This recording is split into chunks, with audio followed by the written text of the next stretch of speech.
Many Okay. congratulations, Sumit, first of all. Thank you very much, sir. Yeah, and it has been quite a journey for you. And you've got an amazing rank in CAPF, which is a very competitive exam conducted by UPSC. So, how's the feeling as of now? How's the excitement?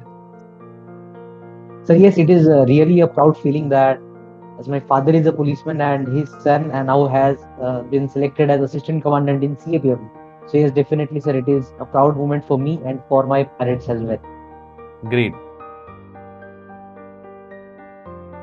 It is actually remarkable because you come from a very humble background and Yes, defying all the odds, now you have cleared this exam. And so yes. what kept you going? What was the motivation? What kept you going all these years? So I think the primary factor is the willpower. I mean, the extent to which we want this thing. This motivates us to achieve this. Because sir, in this journey, there are many ups and downs, as we know.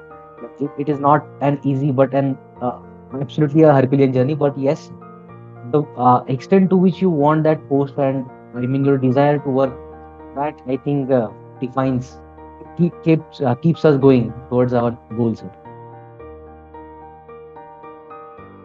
Sumit, what have you done in your graduation? Sir, I have completed my BTech in electrical engineering from Veer Mata Jizabai Technological Institute, which is in Mumbai. So from there, I completed my BTech, sir, in electrical engineering. Right. And how, and this idea for preparing for CAPF and UPSC, how did this idea come from? Like, I mean, was this a self kind of an idea, or like was like what was the motivation behind your pursuing of this dream? Actually, my father is a policeman, and there was one program when I was in my 8th standard. There was one program of the SP of our district, and he came to attend that program. And from that, sir, I got an idea that yes, there is such kind of post in police. So then I asked my father how such officers are being selected. So he told me then about there are exams like UPSC and MPSC. Mhm. So that was the thing where this came first in my mind that we should prepare for UPSC and should try for IPS. So Right. in that journey, sir, when I was preparing for civil services, along with that, I came to know about the CAPF, Huh. and I simultaneously attempted both civil services and CAPF.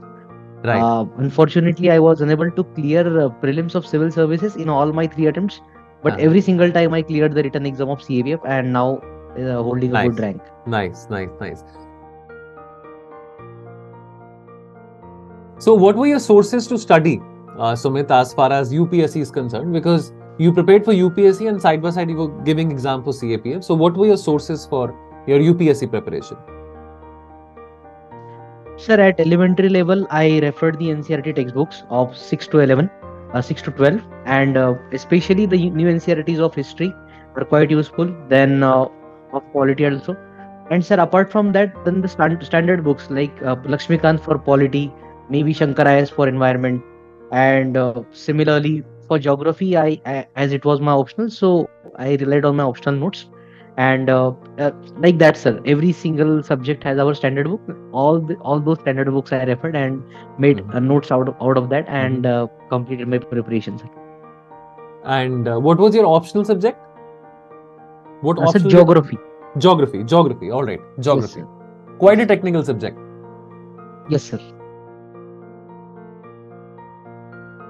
In any way, sleepy classes, I mean, when did you learn about sleepy classes? Were you a follower of our videos initiative, that sleepy classes, the YouTube channel? Sir, as far as CP classes is concerned, there is one PYQ series on our YouTube. So I referred that PYQ series while preparing for prelims, sir. Right. I mean, it helped me in CAPF also as well as in CSE, sir. Right. And so apart from that, how many hours a day you used to put in your study? I mean, how many hours you used to sit and make notes and read and watch maybe videos? Sir, around 8 to 10 hours a day was my normal routine. Uh-huh. Apart from that, whenever exams was closer, so maybe 1 or 2 hour got extended. But yes, in general, I used to study for 8 to 10 hours. Okay. So you have cracked CAPF 3 times, as in you have written the mains for CAPF 3 times. So which means that you have successfully cracked the prelims also of CAPF 3 times. So what was your secret behind cracking the prelims of CAPF 3 times? Because Sir, it's not easy. basic. It's again very difficult and very competitive. Yes, sir. So the basic, the questions which are asked in CAPF exam are very basic nature and conceptual questions. Uh, so I studied NCERTs very properly, sir. And apart from that, sir, my maths is really good. So in CAPF, in paper one only, they ask around 15 questions of mathematics. So generally, I used to get all of them correct. So that was my main score booster in CAPF. There is 250 marks paper, 125 questions are asked from GS, and the same 125 questions were containing a part of mathematics and little bit of reasoning. So I used to score that section, sir, well. So that's why I was able to score high. All right. Any distractions you had while preparing for UPSC? I mean, how did you used to manage? I'm sure we all have some distractions or the other, but how were you able to cope up with those distractions, if at all you've had any? Yes, sir. Distractions as such. The main thing is, sir, the societal pressure. Whenever we keeps the year of preparation keeps on increasing, the societal elements comes and they ask what your. I mean, especially to the parents, that what your son is doing and what your daughter is doing. So at that time, sir, it becomes little difficult for parents to explain them that they are still in the preparation process. But many of the times they are not able to listen to us properly. But Right. my father and mother dealt with that very well, dealt with them Right. very well, and they never let us realize that someone is asking them, and I mean keeping nudging them, keep on nudging them that what your guy is doing, what your guy is doing. Right. But yes, sir, Right. eventually we learn to manage those things. Great. So, what was your strategy for current affairs? Did you used to rely upon some monthly magazine, or you were consistent in newspaper reading on a day-to-day basis?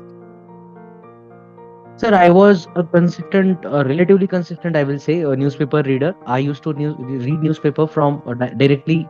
I used to read news directly from the newspaper. But apart from that, some extent, I referred to the monthly magazines. If in case if we talk about the case of CAPF, then there is one Mission CAPF Hub. So that guy is really good in making current affairs, especially related to CAPF and CDS exams. Mhm. And in civil services, I used to refer Vision IS magazine Right. to some extent, not completely, because it is very comprehensive and very massive. Right. Any piece of advice you would want to give to youngsters in the sense, because many of the youngsters, they look for shortcuts that, we can skip reading newspapers, we can skip this subject, we can skip that subject, we can watch a YouTube video and cover our syllabus and all that. Any piece of advice you would want to give to youngsters who are just entering the UPSC preparation stage?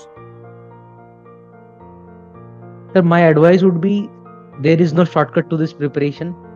And in Hindi, there is one saying that समय से पहले और भाग्य से ज़्यादा कुछ नहीं मिलता. So I think we should just focus on the process. This is a process. It may be year long or couple of years long, but you should have faith and willpower. The most important is the willpower. You should be consistent and patient with this throughout this process, because that will only make you one successful officer, I would say. And in case of newspaper, as you said, daily newspaper reading I think is very important, because now the nature of exam is changing and we need to make our mind more analytical. Right. So rather than watching some shortcut videos of editorial, etc., students should try to increase their own understanding of the newspaper. I mean, their analytical power to analyze the editorials which are coming to the newspaper. Right. That will play important role, sir. Right. Perfect. Perfect. So, what is your take on the changing pattern of UPSC, the prelims pattern of UPSC? Yes, sir. The prelims paper are now have been more trickier. If we see, especially the CSAT part, there was a lot of hangama going on about CSAT. But sir, again, I will say UPSC has certain topics and certain areas from which they ask the question regularly, from CSAT and from general studies as well. Even in general studies, if we see, the nature of asking of questions might have changed, but the sentence framing of UPSC is constant. The way the sentences are framed by UPSC are constant. So I think it is really important to analyze the previous year question papers. And Right. our channel has provided really wonderful analysis. So I think students should refer to that and should keep on reading these previous year question paper multiple times. This will only Right. help, sir, because Right. there is no other as such official thing given by UPSC to us Right. for preparation. Right. Right. I get that. And any favorite hobbies you had, Sumit? I mean, are you fond of watching some web series or meditation or doing some exercise? Any particular hobby? Yes, sir. Watching movies, then Hindi web series, and running and gymming are my hobbies, sir. Oh, I nice. used to watch movies once a week, definitely. I Uh-huh. mean, the entire preparation was only planned like that. In a Uh-huh. week, I used to study for 6 days from Monday to Saturday, and on Sunday, I most of the times I took entirely a day off so that I Right. will get apart from my preparation, just chill little bit, maybe playing badminton or maybe some running and etc. Such kind of thing I would do, and then again on Monday, I would start my preparation with full vigor. Nice. Nice. So what is the importance of taking small breaks in between? What is the significance of Sir, taking small breaks? small breaks are really essential, sir. I mean, students neglect this part, but sir, these breaks rejuvenate our energy. Let it be in 2 to 3 hours. After 2 to 3 hours of reading, a break of half an hour after 2 to 3 hours of reading, or let it be a day off in a week. Such breaks are really significant because, sir, this process is not only of 4 to 5 months or 3 months. This is a year-long process, and many of the times a couple of years. So students should appreciate that if we have to keep going, then we need to recharge our energies. We need to rejuvenate our energies in order to boost our preparation again. So I think yes, taking break is really important, sir. Great. Great. Great. Glad to connect with you, Sumit. And I wish you all the very best for your future endeavors. All the very best for your joining. Yes, sir. And all the very best also. I Yes, sir. believe you have one good attempt left for UPSC, so do give that as well. And may you fulfill your dream of becoming an IPS officer. And as of now, things stand. You've already achieved a great success for you and for your family and for everybody else. And enjoy the moment. Have a great, great day ahead and enjoy the moment. Yes, sir. Thank you very much, sir. And most importantly, thank you for providing me an opportunity to present my thoughts on this platform, sir. Thank you My very pleasure. much. I will My be really pleasure. grateful for this, sir. Our pleasure. Thank you, Our sir. pleasure.